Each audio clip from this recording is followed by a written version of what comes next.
Hello everyone. Today we are going to discuss the new chapter.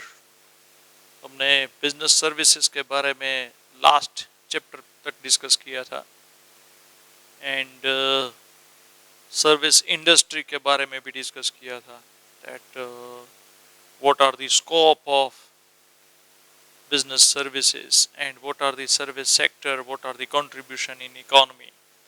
उसमें banking sector है, बहुत सारे services sectors जो है एंड सर्विस सेक्टर में भी नए बहुत सारे इंडस्ट्री डेवलप हो चुके हैं.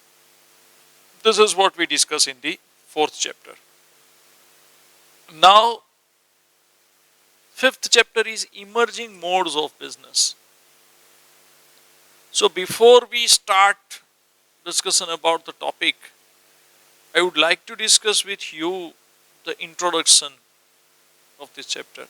Now modes of business, emerging modes of business means what? That through what particular communication system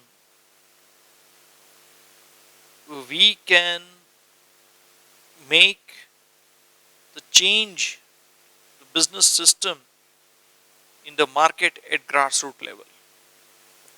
grassroots level से किस तरह से आपके बिजनेस में चेंज हो सकता है.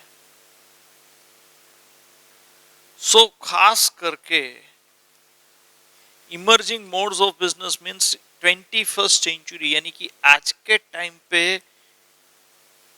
किस तरह से बिजनेस जो है वो चलता है आज के टाइम पे. तो पहले क्या था? Purchase a shop of 25 lakh rupees.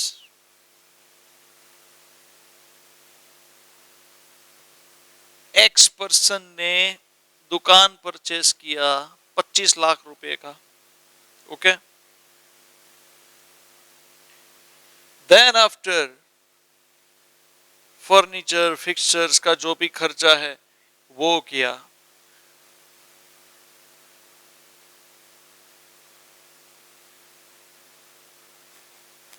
वो हुआ 15 लाख रुपीस.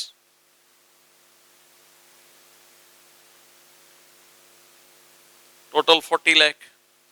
अब गुड्स तो आपको परचेस करना ही पड़ेगा.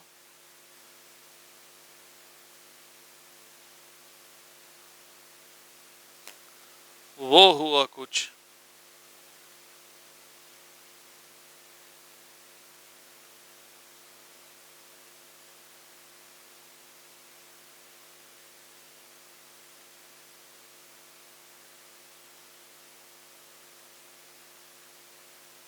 Total is 75 lakh rupees.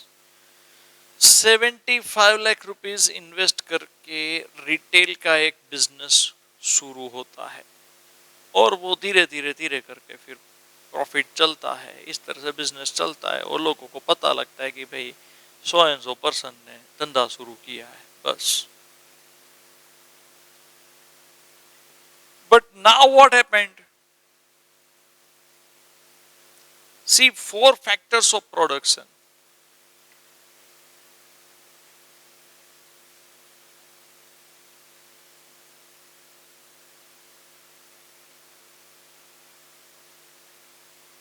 First is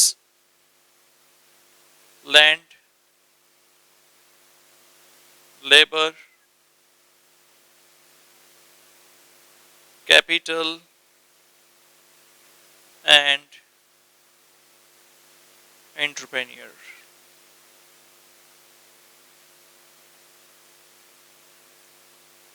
four factors of land, labour, capital, entrepreneur.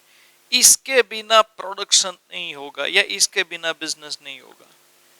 We set one example of retail business. तो रिटेल बिजनेस में शॉप होना चाहिए आपके पास. ओके. फर्नीचर वाला एक दुकान होना चाहिए. वहां पे गुड्स रख के आप बेचोगे तो कस्टमर को अच्छा लगेगा. कस्टमर आएंगे परचेस करने. ओके. और आपको जो भी आप प्राइस बोलोगे वो आपको देंगे. Likewise in manufacturing, land, labor, capital and entrepreneur. So to do the business, अब business करने के लिए original goods का value कितना है? 35 lakh rupees. But to maintain this 35 lakh rupees of goods, how much permanent capital you need to invest? That is 25 lakh and 15 lakh. तो ये 40 लाख रुपया तो आपका unnecessary चला गया. Yes or no?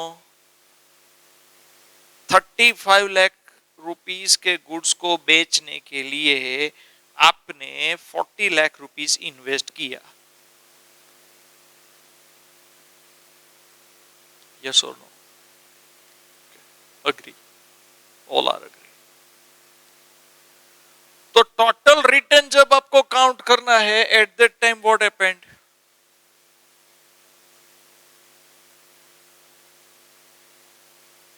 Right now the trend is going on in this way. इस तरह का ट्रेंड है कि जो भी कोई बिजनेस करता है तो सबसे पहले क्या सोचेगा कि भाई दुकान ना रुपया आटला बता નથી, this much of rupees of property.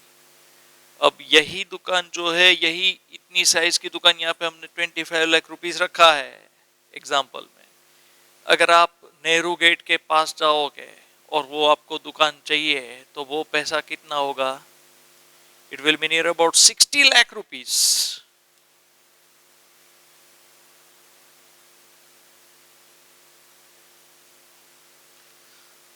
To do the same business, to do the same business, 60 lakh rupees.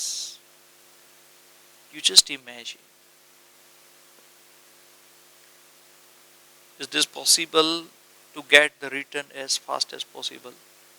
जल्द से जल्द रिटर्न लेना हो आपको. मोरबी के मार्केट में से आपको 1 करोड़ का रिटर्न लेना है ट्रेडिंग करके रिटेल के बिजनेस में. Does this possible? बताओ चलो. Think it over. सोचो. Probably not. 3 साल में 1 करोड़ का रिटर्न वापस नहीं आ सकता, कहीं पे भी नहीं है. ओवर कॉन्फिडेंस की कोशिश भी मत करना, अदरवाइज वेस्ट होगा पैसा. समझ में आया? So what we are going to discuss is that इस पूरे सिस्टम का सॉल्यूशन क्या है?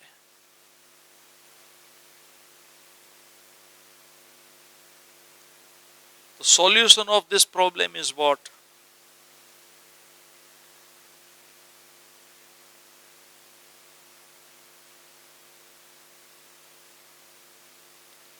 E-commerce. E-commerce means online shop, जिसको बोलते हैं कि आप अपना खुद का बिजनेस जो है वो ऑनलाइन स्टार्ट कर सकते हो, जिससे आपका ये 40 लाख रुपीस और 60 लाख रुपीस का कोई इन्वेस्टमेंट करने की जरूरत नहीं है, ये निकल जाएगा. And at a time you can target millions of customers. Morbi के पॉपुलेशन से 3-5 गुना ज्यादा नंबर ऑफ कस्टमर्स आपको मिलेंगे. That is the trend of e-commerce. समझ में आया? You can start your own online business. तो जिससे क्या होता है, बहुत सारे एग्जांपल्स है.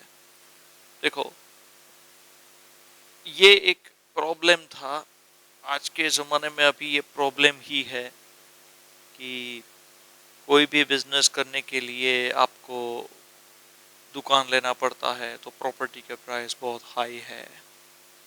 प्रॉपर्टी के प्राइस बढ़ते ही जाते हैं. फिर प्रॉपर्टी को मेंटेन करने का खर्चा, ओके, वो सब जो है तो वो एक बिजनेस में से कैसे निकलेगा? This kind of problems are there and people have no education how to solve this problem, and that is why they are thinking about to do new business with the same traditional system. फिर क्या बोलते हैं कि जिनके पास पैसा है उनको पैसा मिलता है. We don't have money this much of rupees. That is why we are running our life with limited resources. But they don't have idea. That is called commerce. क्या है? Generation of idea to creation of wealth. Generation of idea to creation of wealth. Okay, कुछ रखने की जरूरत नहीं है, कुछ नहीं है तो भी चलेगा, सिर्फ प्रॉपर आइडिया होना चाहिए. Generation of idea to creation of wealth. तो ऐसा ही ये है ई कॉमर्स. ई कॉमर्स में क्या है कि आप online at A time number of customer को टारगेट कर सकते हो, नंबर ऑफ कस्टमर तक पहुंच सकते हो, एंड आपकी कंपटीशन भी कम हो जाएगी, जिससे आपका इन्वेस्टमेंट कम होगा, और इन्वेस्टमेंट की कंपैरिजन में return will be too far above your expectations. यानी कि टर्नओवर फास्ट रहेगा. ये 35 लाख रुपीस का गुड्स जो है, these goods of 35 lakh rupees you keep it in the shop, and जो टर्नओवर होता है, जिस रेशियो से टर्नओवर होता है, उससे 5 गुना ज्यादा फास्ट टर्नओवर ऑनलाइन बिजनेस में होगा. So immediately that result into increase in your return on investment.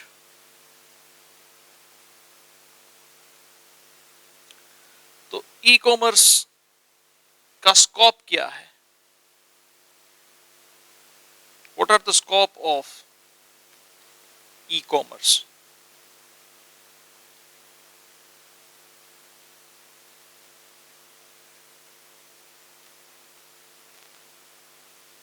Business to business we are going to discuss in deep, लेकिन अभी तो सिर्फ इंट्रोडक्शन ही डिस्कस हो रहा है.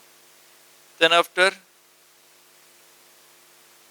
business to customer, and then after customer to customer. Business to business means कि एक business से दूसरे बिजनेस, रॉ मटेरियल अगर एक बिजनेस यूनिट से दूसरे unit, if this one is wants to purchase the raw material, तो एक बिजनेस यूनिट में से दूसरे बिजनेस यूनिट में जाएगा रॉ मटेरियल, उसमें प्रोसेस होकर फिर फिनिश गुड निकलेगा. That is called business to business. Then B2C यानी business to customer. बिजनेस करता है, मैन्युफैक्चरिंग होता है, फिनिश गुड्स हुआ, फिनिश गुड्स में से directly customer. Then customer to customer means what? ये एक नया है. Customer to customer means कैसे? Customer to customer means कि अगर एक कस्टमर को प्रोडक्ट सेल करना है तो वो ऑनलाइन कस्टमर ढूंढेगा. OLX is the best example.